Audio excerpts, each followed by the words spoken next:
I think, you had a phrase you said, you had to trust that you could feel it. And I think that, like you said, it takes a level of courage to sit with those emotions because many of us have dealt with trauma, especially when we are younger. Maybe it was religious trauma, maybe it was something else. And learning that you can sit with those emotions is really difficult. I remember, I think there was a book called Burnout that I read. I can't, Nagoski maybe is the author.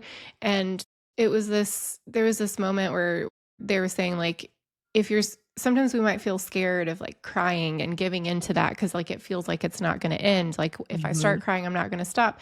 But the reality is, like, you could sit on your bed and cry as hard as you want to, and it might last like 2 minutes. It might last, I don't know, 6 minutes, but there's going to be an end to that crying, and that doesn't mean that everything's better all of a sudden, but you can move through those emotions without it completely overtaking you. And then there's this feeling of relief on the other side where it's like something gets integrated, something gets felt and processed more deeply so that you can move with it instead of resisting it.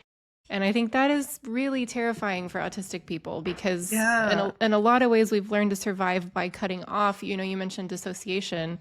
We've learned to survive by dissociating from our bodies because there's too much there to feel. Yeah. Maybe that's something we could talk about. Like, how can we approach it? Like, if it feels like drinking out of a fire hydrant, to like process Yeah. the feedback from our body. Like, where do we start?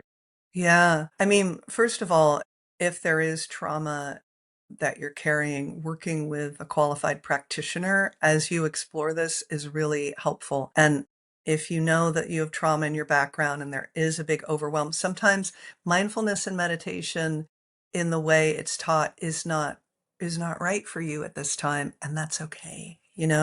That there's a way to work with your body, your sensations, your mind, your heart that isn't quite as overwhelming. So to definitely seek out trauma support that, and even though like I work with people who've had a fair amount of trauma, if someone is in active trauma, I refer them out to trauma specialists